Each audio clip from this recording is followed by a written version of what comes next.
112 surah Hud. Allah Subhanahu wa taala berfirman, A'udzubillahi minasyaitonir rajim. Fastaqim kama umirt wa man taba ma'aka wa la tadqaw innahu bima ta'maluna basir. Fastaqim kama umirt wa man taba ma'aka, maka tetap olehmu ya Muhammad seperti yang disuruh akan dikau dan mereka yang beriman serta engkau. Ya Muhammad, disuruh akan dikau dan mereka yang beriman serta engkau itu atas mengesa Allah dan meninggi kalimah Islam dan menyeru kepada iman dan sembah Allah semata-mata dan menakuti yang tiada mengikut dengan neraka dan menyuka yang mengikut dengan syurga. Jangan hirau menyakiti kafir dan munafik akan dikau itu. Wala tadqau innahu bima ta'maluna basir, dan jangan kamu melampau hukum Allah, kerana bahwasanya Allah Ta'ala dengan barang yang kamu beramal itu amat melihat, maka membalas ia akan kamu dengannya. Ayat 112 daripada surah Hud. Muslimin muslimat mati sekalian, ayat 112 ini adalah ayat yang menyeru kepada Nabi Muhammad supaya beristiqamah dalam menyampaikan risalah Islam. Tak usah peduli dengan apa yang sedang dibuat oleh orang kafir dan penentang-penentang terhadap dakwah Nabi. Allah janji bahawa apa yang Nabi perjuangkan itu adalah benar dan dijanjikan dengan balasan syurga. Begitulah juga disuruh kepada orang-orang yang beriman dengan perjuangan Nabi, beriman dengan risalah yang Nabi bawa, supaya beristiqamah. Muslimin muslimat, istiqamah adalah perkara yang susah sebenarnya. Ulama menyebut al-istiqamatu khairun min alfi karamah. Istiqamah itu lebih baik daripada 1000 keramat. Orang beramai kerana nak cari keramat, tapi keramat yang paling besar ialah apabila dia boleh konsisten, istiqamah dalam melakukan ketaatan. Ada orang semangat sehari dua dalam ibadat, dia baca kitab, dia dengar tok guru sebut amalan ni sekian-sekian fadilat dia, kelebihan dia, dia balik pulun buat amalan siang malam, tak tidur. Orang tanya pergi mana, 2-3 hari tak nampak, keluar nampak pucatnya. Rupanya duduk beramai. Lepas tu orang nampak tiap-tiap hari pula keluar. Kok mana keluar pula dah? Tak lahan aku, tak larat. Jadi istiqamah benda yang susah. Pasal apa? Pasal dia akan berdepan, orang tu akan berdepan dengan pujukan iblis syaitan, dengan pujukan nafsu yang sememangnya nak suruh duduk rehat saja, nak cari kesenangan saja, tak usah duduk payah-payah. Kan Allah tu Maha Pengampun, kan Nabi tu pun akan bantu bagi syafaat kat umat dia. Tak usah duduk kalut mana. Bab istiqamah ni sehingga akan menjadi sebab Nabi beruban, seperti mana yang pernah kita sebutkan sebelum ini. Sayyidina Abu Bakar radhiyallahu an pernah tanya Nabi bila tengok kepala Nabi beruban. Dan kita baca daripada kitab-kitab hadis, antaranya kitab Asy-Syama'il Muhammadiyah Sunan Ibn Tirmizi, cerita bagaimana Sayyidah Aisyah radhiyallahu anha yang Nabi tidur atas paha dia, tak kepala atas paha Sayyidah Aisyah radhiyallahu anha. Sayyidah Aisyah ketika Nabi lena tu, dia duk tengok rambut Nabi, dan didapati rambut Nabi dah ada beruban. Dalam riwayat menyebut bagaimana uban Nabi ni tak melebihi daripada 20 yang ada di kepala dan juga di janggut. Sayyidina Abu Bakar pernah tanya kepada Nabi, riwayat Imam Tirmizi, qad syibta ya Rasulullah, mu beruban dah Rasulullah. Jadi mengejutkan sahabat. Lalu Nabi jawab, qad syayyabatni Hud wa aqawatuha, aku ni diubankan oleh surah Hud dan juga saudara-saudaranya, surah At-Takwir, surah Musalat, surah Al-Waqi'ah, surah-surah yang menceritakan suasana kiamat. Nabi baca, tuan-tuan, Nabi takut, Nabi sampai beruban. Masya Allah. Dalam ayat lain, dalam peristiwa lain, saya pernah menyebut ada seorang alim di India bertemu dengan Nabi dalam mimpi dia. Lalu dia tanya kepada Nabi, ayat yang menyebabkan baginda jadi beruban. Nabi sebut surah Hud, surah kita baca ni, ayat mana satu? Lalu Nabi sebut kepada orang alim India tu ayat yang ke-112 ni, fastaqim kama umir, istiqamahlah wahai Muhammad dengan apa yang diperintahkan. Benda berat untuk konsisten, tetap tuan-tuan dengan perjuangan, dengan kebenaran ni bukan benda yang mudah. Cabaran mai macam-macam, tawaran mai macam-macam yang akan merosakkan keistiqamahan kita. Jadi perkara ni perkara yang juga perlu kita muhasabah. Kita maklumi kebaikan yang kita buat tuan-tuan. Jangan kita duk perasan kata kita yang buat sendiri, usaha sendiri. Tanpa rahmat Allah Ta'ala, pagi ni kita tak boleh kumpul untuk duduk dalam majlis ilmu sebegini. Kalau tanpa rahmat Allah Ta'ala, jangan kata nak makan, hidup pun tak boleh sampai saat ni. Semua dengan rahmat Allah Ta'ala. Ni anak-anak yang boleh main mengaji, duduk di asrama. Kalau tanpa rahmat Allah Ta'ala, tak boleh main mengaji. Nak duduk di rumah, nak seronok berapa bulan duduk di rumah, kan? Duduk melengkap, mak ayah pun serabut kepala. Kamu tak tahu ni kamu main duduk asrama ni, lapang rumah, mak ayah pun tenang, seronok, kan? Mak ayah tak sanggup buat kamu, sayang kat kamu, tapi dia sayang, dia nak bagi kamu elok, main duduk asrama, kena balun, tak apa duduk asrama, kan? Tapi nak bagi elok. Kamu duduk asrama ni, pelajar-pelajar asrama, tak kira lelaki ke perempuan, dia asrama, beramai wirid, baca kitab Pulau Sahib Umat tu, wirid-wirid lain yang ustaz bagi. Hak tu ustaz jadikan bekalan, antara bekalan ustaz lepas mati nanti. Kamu beramai, kalau kamu turun ke anak kamu, ke anak murid kamu, amalan-amalan yang kamu buat tu, kamu balik cuti rumah 2 hari sudah dah. Tak usah kata bulan-bulan pasal Covid ni, 2 hari pun tinggal amalan, hizib semua tinggal. Betul tak? Tambah 6 bulan, tanya tengok, tak mana tu? Tak ingat apa dah. Baca macam mana, kaedah dia macam mana, betul tak? Nak istiqamah. Allah, ada ustaz kemarin, ustaz baca kisah seorang soleh, kata aku duk baca kisah orang soleh, cerita yang menakjubkan tentang ibadat mereka. Tu cerita orang zaman dulu, benda tu menakjubkan. Tapi lebih menakjubkan bila aku jumpa seorang budak yang baru lepas balik je, dia boleh sehari antara 60 hingga 70 hingga 100 ribu kali selawat sehari dia ucapkan, baru lepas balik. Masya Allah. Jadi nak istiqamah bukan satu benda yang mudah, tuan-tuan. Jadi kalau kita boleh istiqamah dalam ibadat, selain daripada istiqamah dengan Islam ni, tuan-tuan, dengan ibadat kerana untuk kita tetapkan iman kita. Nabi pun Allah suruh istiqamah, apatah lagi dengan kita, lebih-lebih lagi lah muslimin-muslimat. Jadi benda ni benda yang susah. Ada orang di zaman Nabi, itu zaman Nabi, seperti mana yang berlaku kepada suami Sayyidah Ramlah, yang juga dikenal dengan Sayyidah Ummu Habibah, isteri Nabi.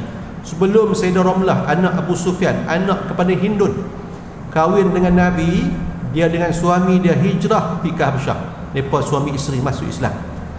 Pergi ke Habasyah, suami dia murtad, keluar daripada Islam, masuk Kristian, masuk jadi Nasrani. Lepas tu baru Nabi kahwin jarak jauh dengan Sayyidah Ramlah ataupun Ummu Habibah, mewakilkan Najasyi. Tu zaman Nabi. Ada orang yang beriman dah, tengok Nabi Muhammad, tengok mukjizat Nabi, tapi boleh tak kekal. Tambah-tambah zaman kita lah ni lagilah mencabar anak-anak yang terbuka dengan berbagai-bagai perkara. Nak tengok, nak cari satu benda dalam internet, main macam-macam. Nak istiqamah bukannya mudah. Jadi kita usahakan. Dengan istiqamah, Allah Ta'ala akan angkat darjah. Seperti mana kita akan baca ayat selepas ni berkaitan dengan wali. Ayat yang menyebut tentang wali, tuan-tuan, antara punca seseorang itu Allah pilih dan angkat kedudukannya, tuan-tuan, sampailah duduk di taraf yang tinggi disebabkan istiqamah. Jadi kita doa minta kepada Allah Ta'ala. Doa, kata Sayyidina Aisyah, Nabi sering baca, minta kepada Allah Ta'ala, ialah doa, ya muqallibal qulub sabbit qalbi ala dinik. Wahai Tuhan yang membolak-balikkan hati, tetapkanlah aku atas hatiku di atas agamamu. Nabi doa macam tu. Kita lebih-lebih lagi lah kena berdoa, minta Allah tetapkan hati kita supaya beriman sampailah akhir hidup kita, sampai kita boleh bertahan dalam melakukan ketaatan. Tak mau, waktu ni mungkin tak sibuk. Bila Allah uji dengan kesibukan, kita jadi meloreh, ibadat kita jadi tak ketahuan. Kita duk penting hak dunia lagi, sehingga kan kita dah rasa tak penting, tak berat dah dengan amal-amal kewajipan. Fastaqim, istiqamah muslimin muslimat. Jadi istiqamah, hak wajib tuan-tuan usah, hak yang sunat diusahakan juga untuk istiqamah. Pasal apa? Pasal benda hak sunat tu dia akan dapat membantu amalan kita yang mungkin ada kekurangan di sudut amal fardu. Fastaqim kama umir, istiqamahlah dengan apa yang diperintahkan kepadamu. Wa man taba ma'ak wala tatqau, jangan kau melampaui batas. Innahu bima ta'maluna basir, sesungguhnya Allah itu mengetahui dengan apa yang mereka kerjakan. Allah balas baik dengan baik, hak buruk Allah balas dengan neraka. Nauzubillah tuan-tuan. Muslimin muslimat mati sekalian. Nah, fastaqim. Tuan-tuan, ni kita mai hidup waktu tambah-tambah umur 40 ke atas ni, kira kena fikir lebih berkaitan dengan mati, persiapan untuk mati. Tuan-tuan, mati ni benda yang menyakitkan, sakit, kecuali orang mati syahid dia mati dalam keadaan tak sakit. Pasal apa tak sakit? Kerana dia tengok dah dengan mata dia syurga. Allah bagi hidang awal kepada orang nak mati syahid ni, mata boleh tengok syurga dah, menyebabkan dia asyik dengan apa yang dia lihat. Kalau dia tak dapat tengok, dia boleh dengar alunan suara yang mengasyikkan daripada syurga. Sedap lagi. Belajar asrama, dua asrama kan, ustaz pergi kat kereta marim pun dengar kan, tak dengar pun ngapai qala Rasulullah sallallahu alaihi wasallam, baca apa dak keluar lagu tu, ustaz tak pergi mengenal budak perempuan lagi, hak lelaki baru dia tengok kereta tak keluar kan, dengar macam-macam lagu. Dhabit tam, kalau orang ngaji dia kata dhabit, ingat memanglah tanam padi lalang tumbuh, tanam lalang padi tak tumbuh. Mengaji hadis, hak hadis tak lekat, hak nyanyi punya lekat. Kan? Jadi tu susah yang kata mati ni, melainkan orang mati syahid. Tapi ulama sebut tuan-tuan, antara amalan yang kalau kita istiqamah, kita lazimkan untuk memudahkan kematian kita, selawat kat Nabi. Buktinya ulama kata kita baca daripada dalam Quran cerita tentang Zulaikha, kan? Cerita tentang Zulaikha. Bila dia geram, orang duk heboh di luar, cerita kata tu dia bini tuan, bini orang besar berkenan kat hamba dia. Tuan-tuan, Zulaikha nak tunjuk, hampa duk kata kat aku kena tunjuk siapa dia Yusuf ni, biar hampa tengok sendiri.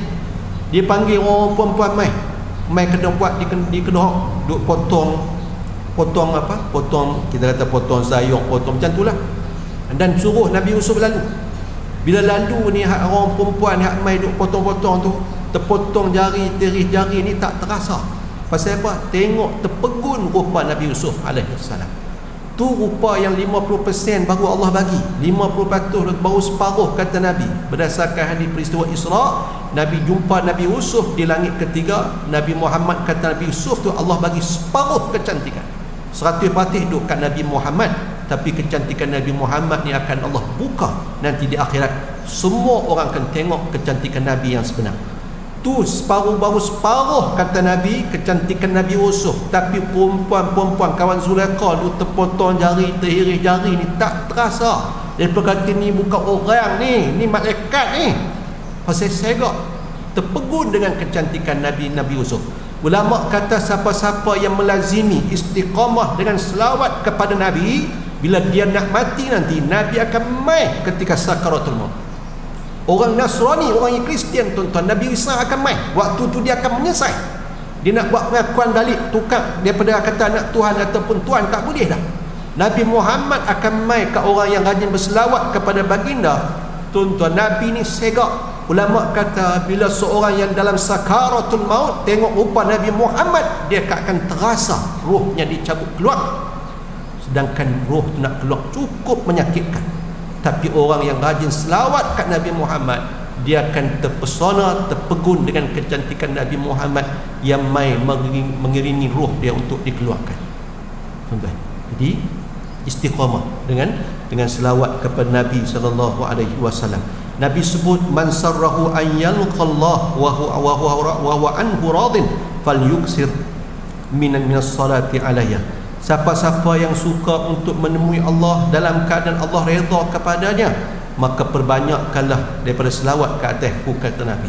Siapa yang suka, mana teringin nak Allah redha kepada dia, kembali mati dan kembali kepada Allah dalam keadaan Allah redha kepada dia, maka perbanyakkanlah selawat kepada Nabi. Tuan-tuan, orang yang banyak selawat ke Nabi ni, seperti mana kita pernah sebut, antara kelebihan selawat, dia akan hilang perasaan untuk buat maksiat pelan-pelan. Keinginan dia untuk buat maksiat walaupun ada, tapi makin padam, makin kurang, makin tak seronok nak buat maksiat.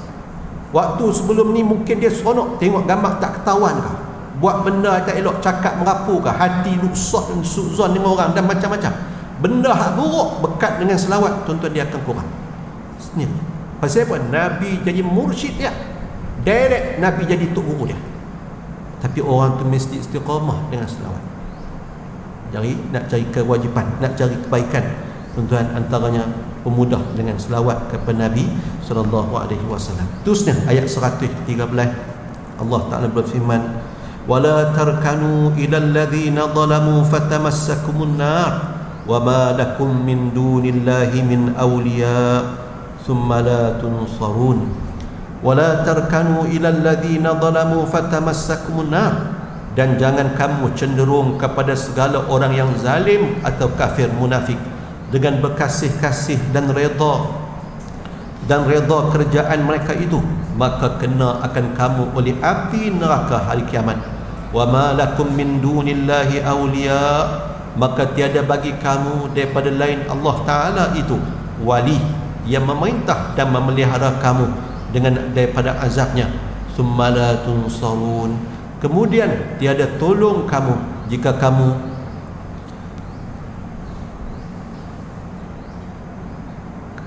kamu berwali kepada yang lain Allah. Ayat 113 juga kita sering dengar ayat ni, tuan-tuan. Wala tarkanu ilal ladzina zalamu fatamassakumun nar, jangan kamu cenderung sokong, suka dia orang yang buat zalim tu, mengakibatkan fatamassakumun nar, kamu akan disentuh oleh api neraka juga.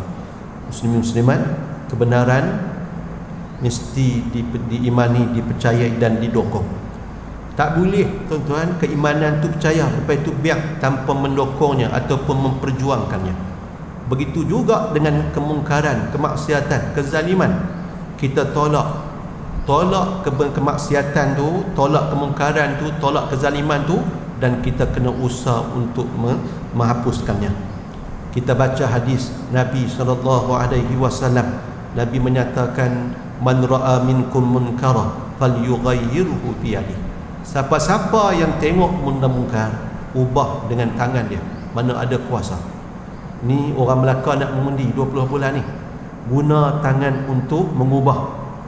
Nak pilih orang yang layak untuk jadi pemimpin, bukan untuk negeri saja, tapi tuan-tuan,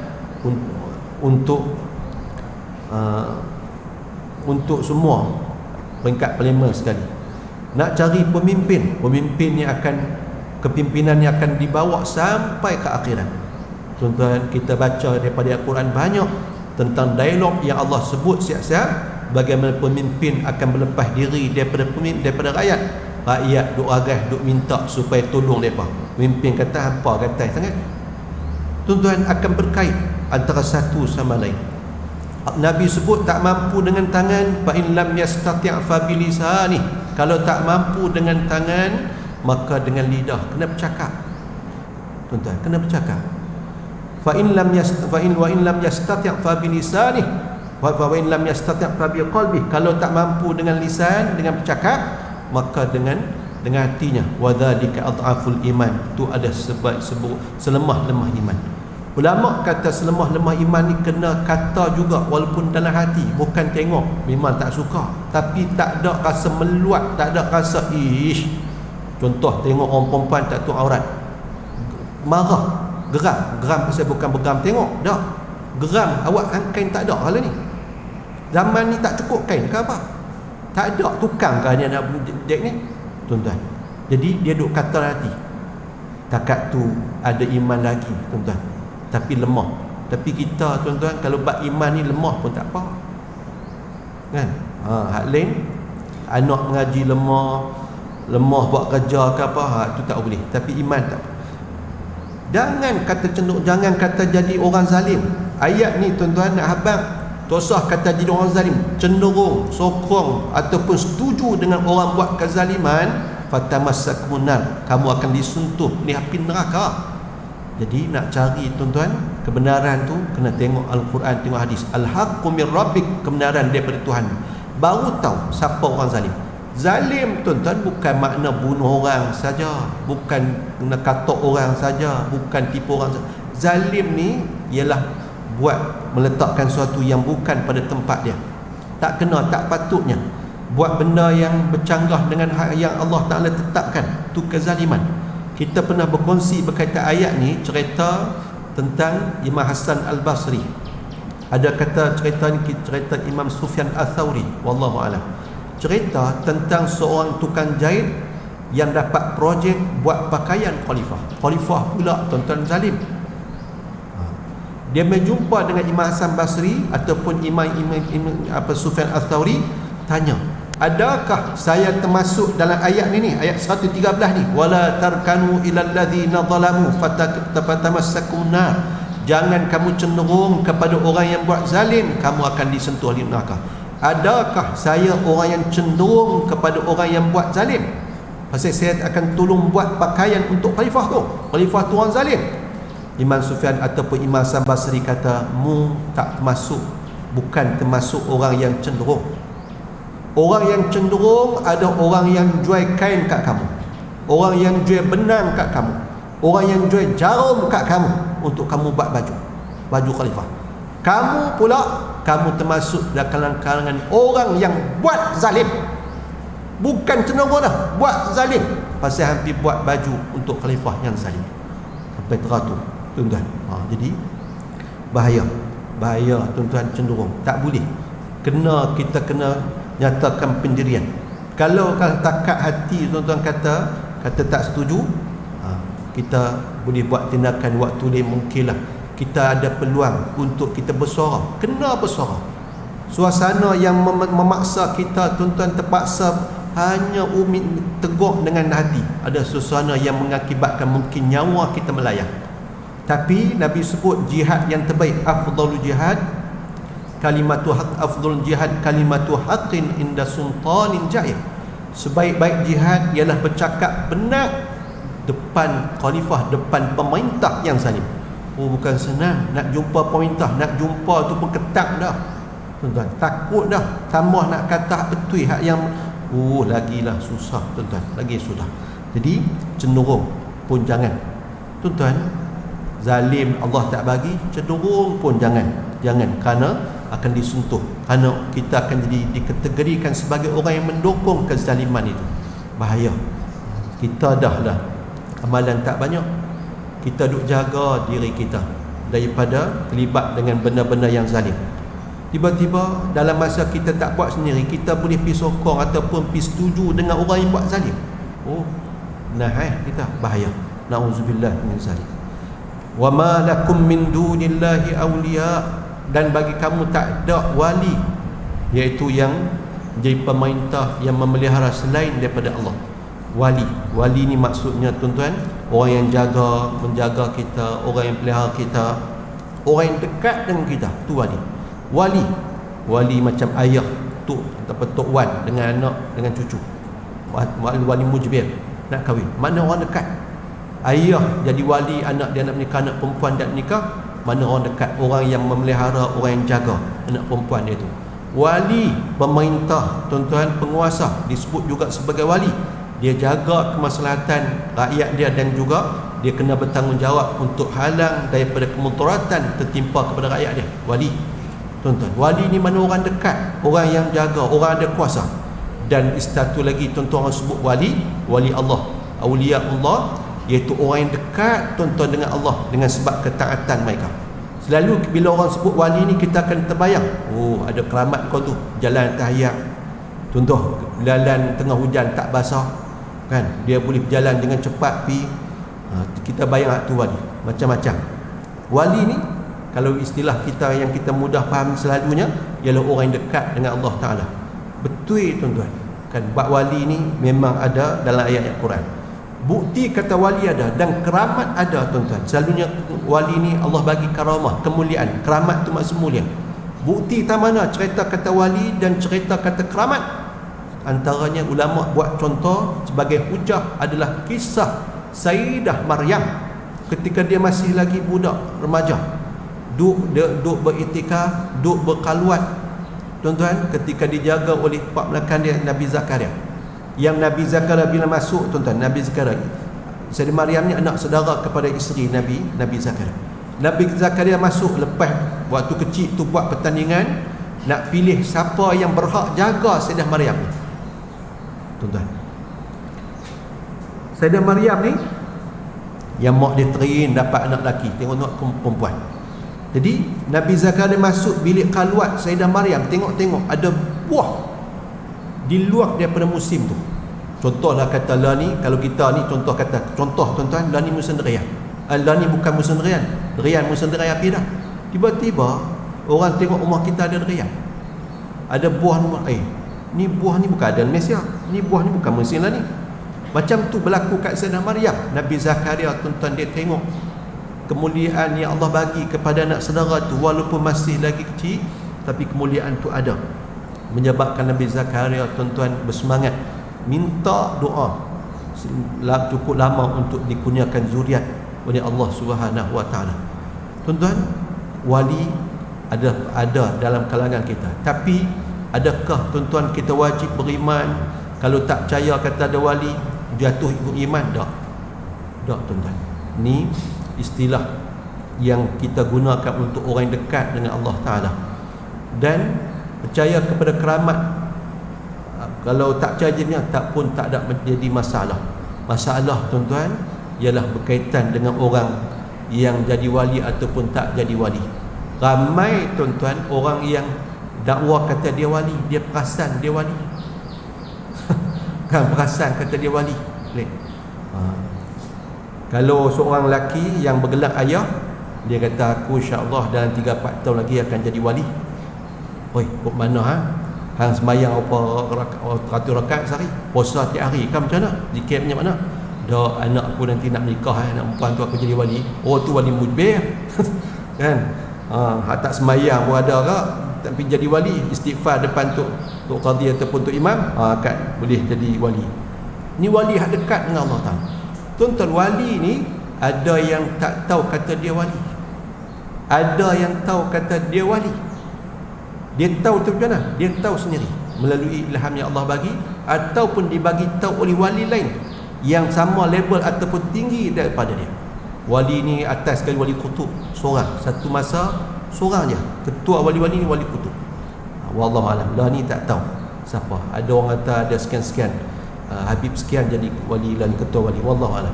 Bawah wali kutub ni ada imaman, 2 imam, 2 berganti. Kalau wali kutub meninggal, salah seorang daripada 2 imaman ni akan naik ganti, dan ada akan naik ganti duduk penuhi kuota imaman tu.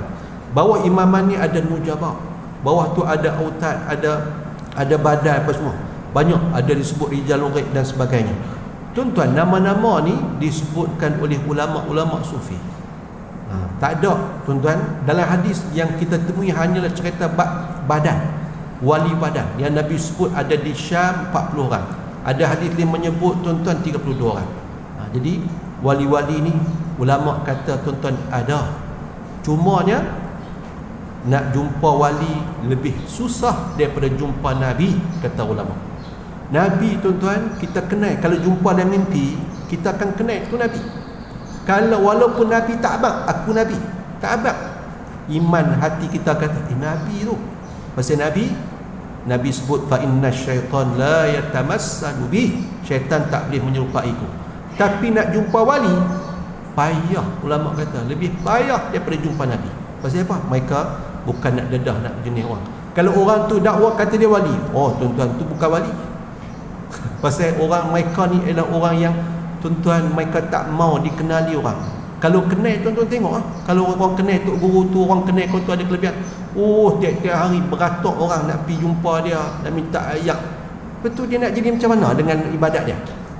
Menyebabkan mereka tak mau, tuan-tuan, orang kenali mereka. Ada yang tuan-tuan, ada wali ni dibagi tahu oleh wali yang lain. Wali sama wali yang kenal. La ya'riful wali illa al-wali. Tak mengenali wali melainkan wali juga. Jadi kita tak wali ni, kita tak kenal. Kita tengok orang semacam, tengok orang tu leket. Tuan-tuan, ada wali yang disebut dengan wali sufi. Wali sufi ni macam tok-tok guru, kan? Tok-tok guru yang orang kenali, kata dia akui ilmu dia, ibadat dia, dan anak-anak murid ni dia tak pernah cerita, tapi anak murid tu cerita, tuan-tuan, sebahagian ataupun lepas daripada mati, barulah anak murid tu boleh cerita tentang peristiwa-peristiwa pelik tentang tok guru dia. Ulama sufi. Ulama sufi, orang tengok cara pakaian dia, dia ada anak murid, dia mengajar kitab. Ni wali sufi.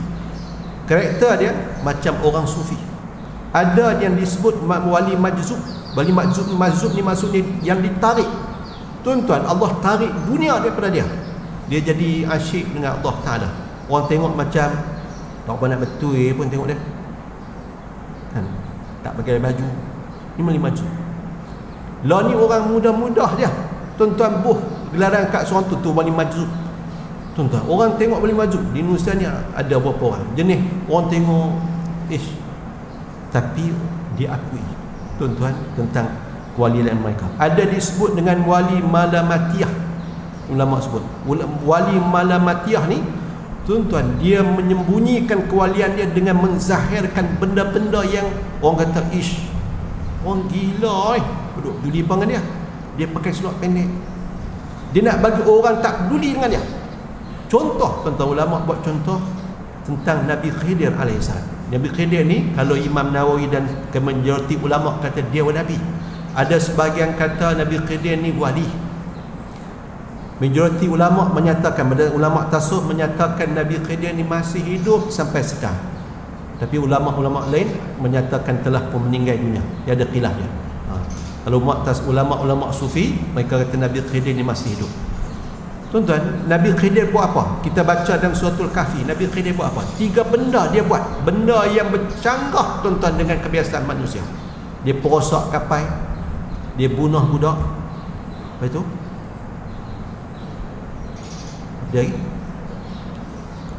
Dia penat dinding untuk budak anak yatim. Benda-benda yang kalau Nabi Musa, kata ulama, Nabi Musa pun tak tahan, tak faham apa Nabi Khidir buat, sampai dia bangkang. Tambahlah kita tengok orang macam tu, kita hukum gila, kira kan dia. Tuan-tuan, kita tak tahu. Berhati-hati. Saya suka baca, tuan-tuan, cerita Nabi Khidir ni berdasarkan pengalaman orang soleh. Tuan-tuan, Nabi Khidir ni dia tak main dengan pakai elok macam kita. Dia main dalam keadaan selekeh, nampak macam orang minta sedekah, main rumah kita, main minta ayat, si orang tengok Allah Tapi tuan-tuan, dia adalah Nabi Khidir.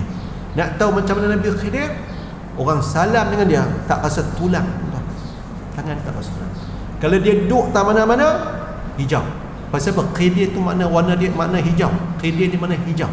Dia duduk tak mana pun, tanah gesang, panas ataupun tanah kering ke mana, tentu ada naik tumbuh rumput hijau. Duduk tikar hijau tu, kena tengok pokok tahan.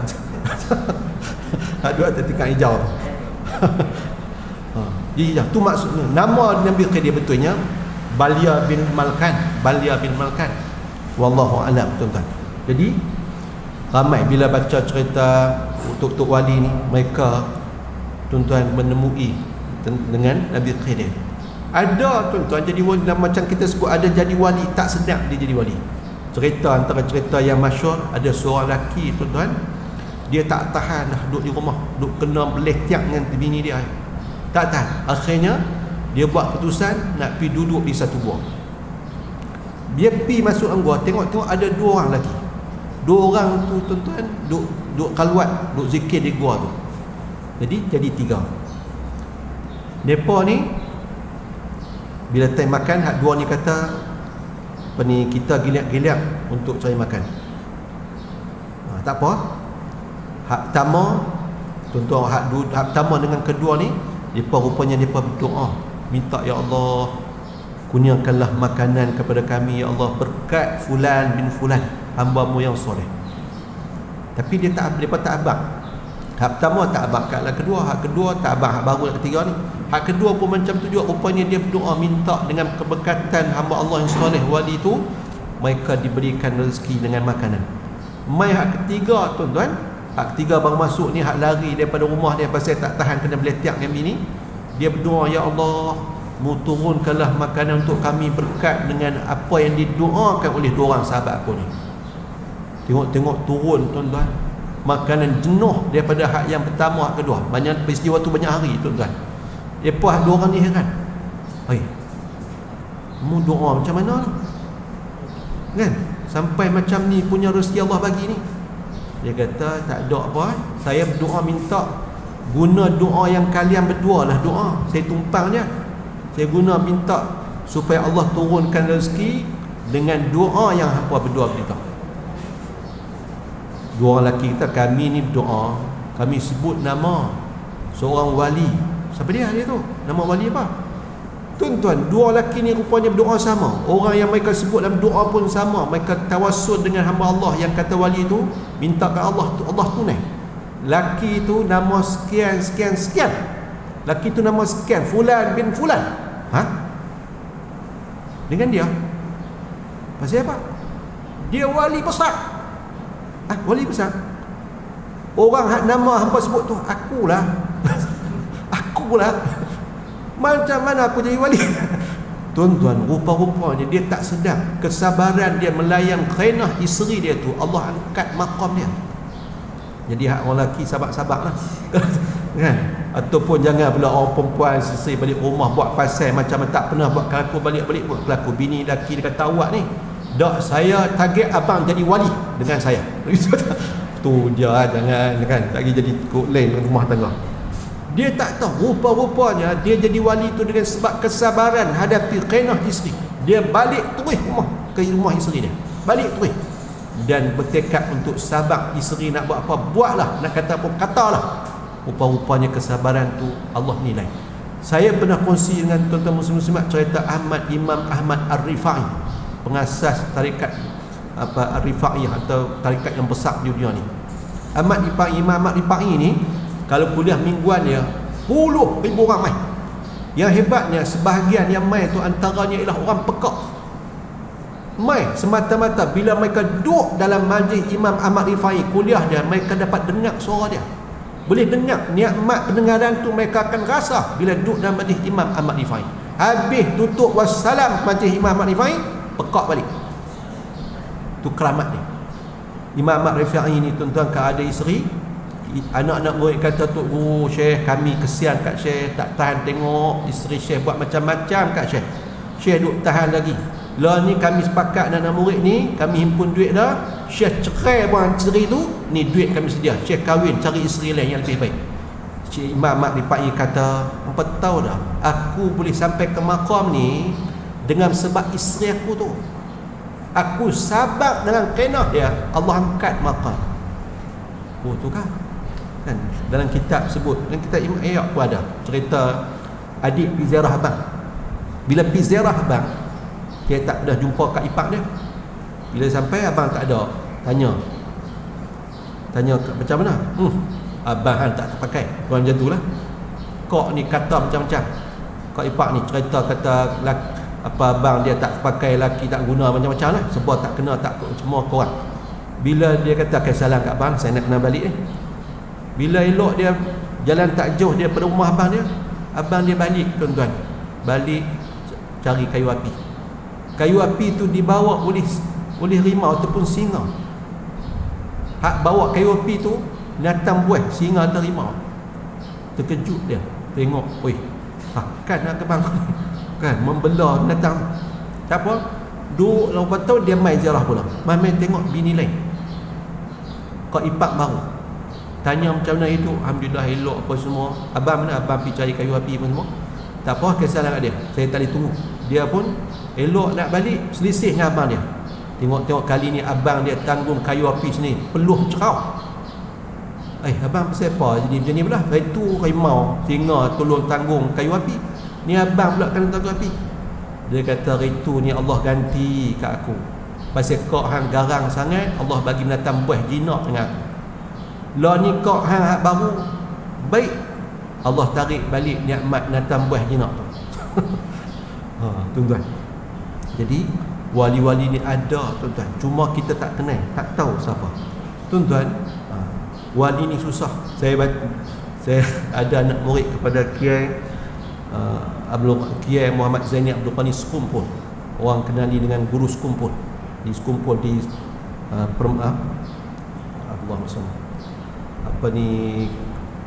Habib Anis. Saya pernah kongsi dengan muslim-muslimat amalan pagi 10 kali, petang 10 kali. Habib Anis ni ahli keluarga Nabi, cucu kepada Habib Ali Habsyi, ulama yang susun Situturan Maulid Nabi ni, itu kenal. Orang panggil, tuan-tuan, ada orang kena rasuk, rumah-rumah ada gangguan, orang panggil Habib Anis. Habib Anis pergi baca selawat dan burdah, lari keluar Habib, jin-jin hak kacau. Isteri dia meninggal, tuan-tuan, dia terus kuliah macam biasa. Hari isteri dia meninggal, kuliah Zuhur, contoh kuliah Zuhur, dia terus buat kuliah. Habis, lepas tu baru urus untuk keperluan isteri dia. Habib Anis ni, saya pernah kongsi dengan amalan muslim-muslimat, baca pagi lepas subuh 10 kali, lepas asar atau lepas maghrib 10 kali. Apa? Sallallahu ala Muhammad waftah min al-qaid kulli mughlaq. Sallallahu ala Muhammad waftah alayya min al-qaid kulli mughlaq. 10 kali. Saya rasa bagi retah, ada bagi retah dulu.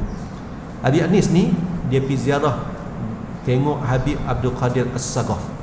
Habib Abdul Sagaf ni baru meninggal beberapa tahun lepas, dan dia duduk, tuan-tuan, di Riyadh dulu. Orang ulama-ulama sebut wali kutub waktu berapa tahun sebelum ni adalah Habib Abdul Qadir As-Sagaf, tok guru pada Habib Umar.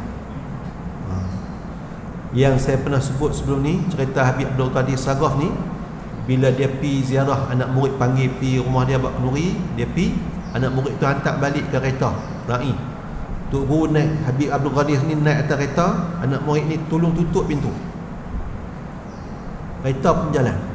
Dah agak jauh tak nampak dah rumah anak murid tu, Habib Abdul Sagaf kata kat driver dia, anak murid juga, berhenti. Bila berhenti buat apa? Rupa-rupanya buka pintu, tangan dia terkapit, tuan-tuan. Anak murid hak tolong tutup pintu tu tak sedap. Dia tutup pintu, tak tengok tangan tu terkapit. Tok guru tak menjerit, tok guru tak kata apa, tak marah apa. Anak murid dia kata, awak Habib tak sebut tadi, abang awal tadi. Dia kata, aku takut sagi anak murid tu, kawan kita tu terasa hati. Ini dia buat majlis seronok, panggil kita, tiba-tiba kalau dia tahu kata aku kena macam ni, tok guru dia kena, dia jadi sedih. Aku tak mau hati dia terasa. Allahu Akbar. Tuan-tuan, tu sifat wali. Dia menanggung kesusahan umat, tuan-tuan. Habib Abdul Sagaf ni, bila Habib Anis pergi jumpa dia, kata ada tak dan senarai kewalian Kiai Abdul Ghani Sekumpul di bawah Habib Abdul Qadir. Tuan-tuan, 2 kali Habib Anis tanya. Pasal kali pertama Habib Abdul Ghani Sagaf kata tak ada nama. Tuan-tuan, bila mai majlis lain, dia tanya kali kedua, ada tak? Ni pasal orang hebat ni, orang hebat, orang sebut cerita kehebatan dia, ilmu dia, karamah yang orang tahu, orang duk cerita. Tapi bila tanya kali pertama, Habib Abdul Qadir kata tak ada, dan sebenarnya bawah dia sebagai ketua wali, tak ada ni Habib cerita Kiai Abdul Ghani Sekumpul ni, tak ada. Bila kali kedua Habib ni minta tengok lagi, dia kata ni ada kerajaan lain ni, kerajaan kewalian lain. Tuan-tuan, wali ni ada satu nama, istilah wali akwan. Wali akwan ni dia tempoh 200 tahun sekali seorang akan ada. Kalau wali-wali ni kan mati ganti, mati. Hak ni 200 tahun sekali baru ada seorang. Habib Abdul Ghani kata, dia dapat kerajaan baru daripada Nabi. Patut tak ada bawah senarai aku. Habib Abdul Qadir, Habib guru Sekumpul ni, tuan-tuan. Jadi orang-orang sebegini ni, tuan-tuan, mereka hidup susah untuk bantu orang. Yang saya nak cerita, ada seorang Habib mai jumpa guru sekumpul ni. Dan dia tahu ni untuk guru besar, keturunan daripada Syekh Syekh Banjari Asyad Al-Banjari. Habib ni minta tolong doa kiai supaya saya boleh jadi wali Allah.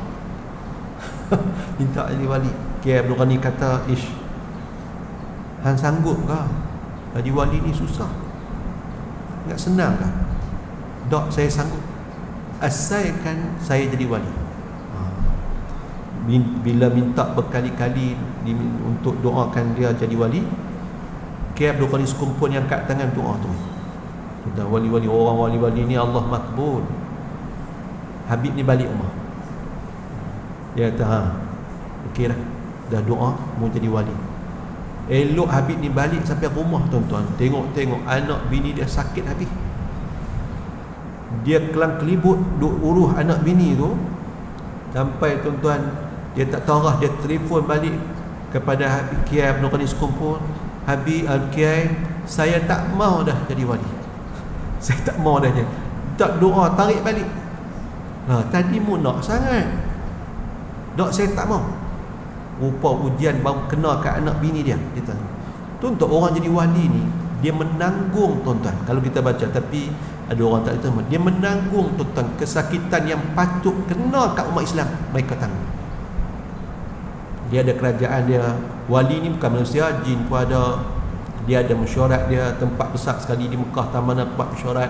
Orang ni, tuan-tuan, Allah lipat dunia ni sekejap je. Di Mekah 2 jam, 2 jam setengah. Tapi taman dekat.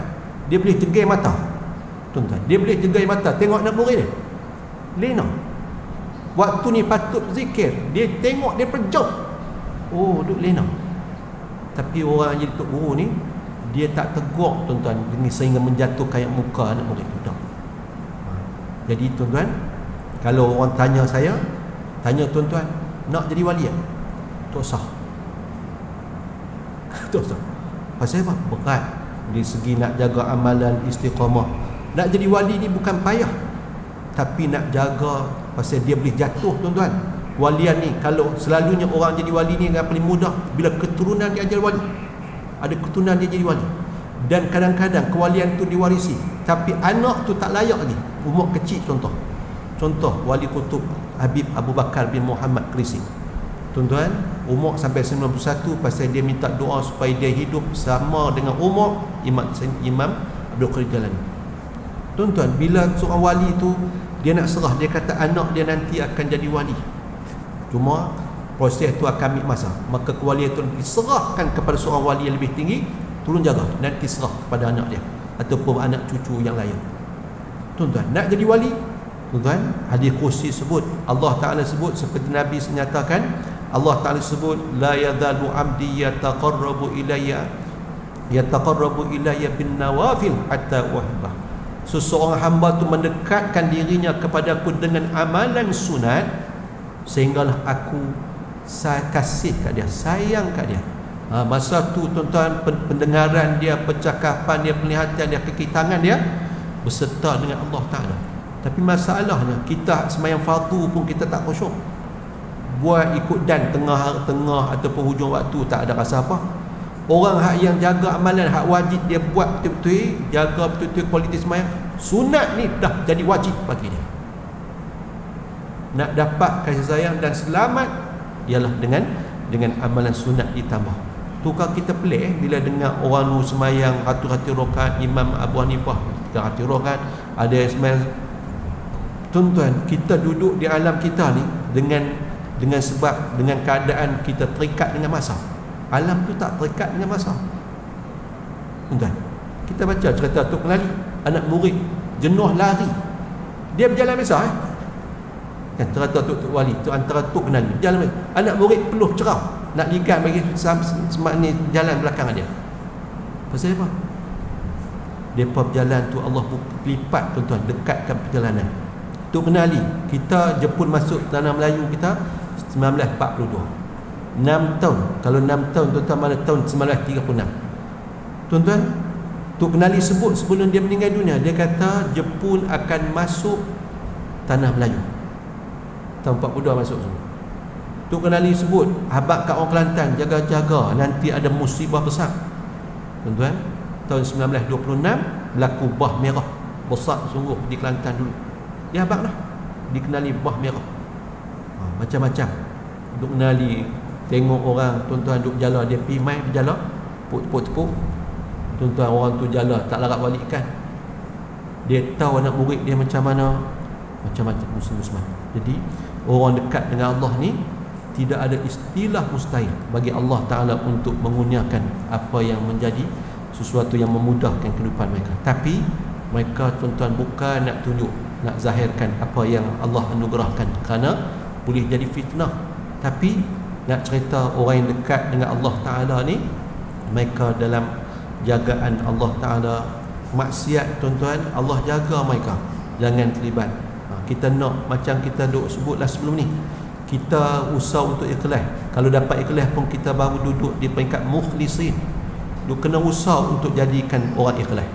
Tapi bila duduk di makam tinggi, mukhlasin, orang yang Allah bagi dan jaga keikhlasan. Tuan-tuan, tak teruk lah kita ikhlas sebelum buat ikhlas. Tengah buat hilang dah ikhlas, jadi riak dah.